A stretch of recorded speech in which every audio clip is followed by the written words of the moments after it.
As a touring comic, life can be disjointed, and staying in touch with a normal home life can be pretty tricky. You try to take home comforts with you sometimes to soften the blow of being away, to ease the dislocation. Molly was a blue roan cocker spaniel that my kids had promised to walk but never did.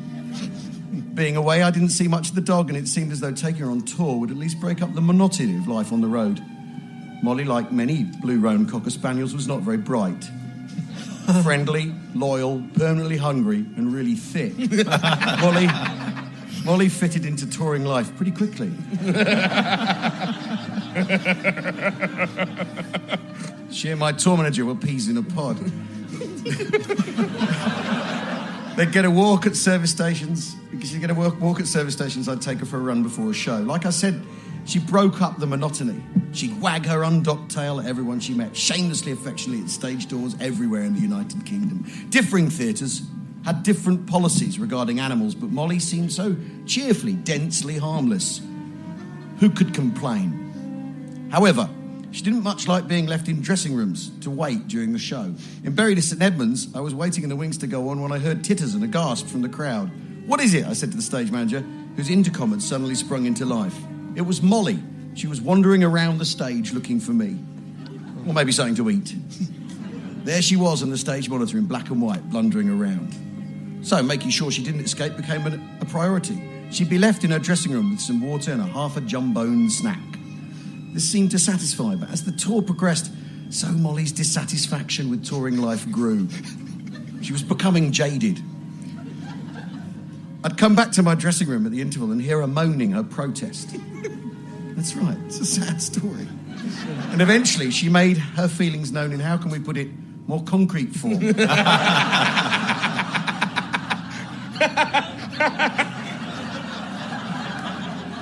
I forget which theatre it was. I remember it was a theatre in Wales, which does narrow it down.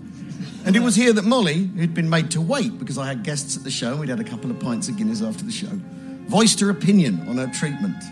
In number one form and in number 2. 2 rather neat number 2s and a lake-like number 1. What to do?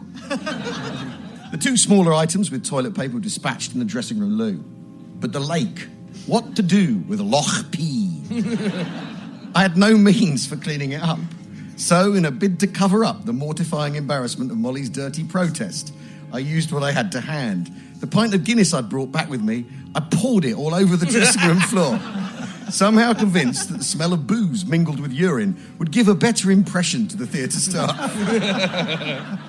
You see, it wasn't just Molly who was loyal and really thick. What is it they say about dogs becoming like their owners? So I begged forgiveness from Molly for her understandable, though entirely grim, dirty protest, and for my inept cover-up that has left the staff at the Sherman Theatre in Cardiff, I reckon, might not be, with the indelible impression that I am an incontinent drunk. Al Murray, ladies and gentlemen. Thank you. Should we ask the audience? Well, let's do this, shall we? Okay. Okay. So I need a big yay if you forgive Al, and I need a boo if you don't forgive. So let's go with the forgive first of all from our audience here. Do you forgive Al Murray? Yay! Do you not forgive Al Murray? Oh my gosh, it sounds to me like you're forgiven. This is from the audience here. Obviously, the listeners might have a different opinion. They may well do. Bobby Pryor, what do you say? Oh, it's difficult, isn't it? Because Al's sitting here looking at me with a big smile on his face. I don't know if I can forgive you, Al. Oh. Because you should have taken the dog out.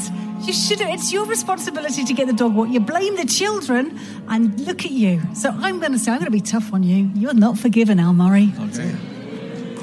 Matt, the Spanish Inquisition. Matt Ford was clearly invited to stay because maybe you'd be more sympathetic. I am sympathetic to it because I think it was done with the best of intentions.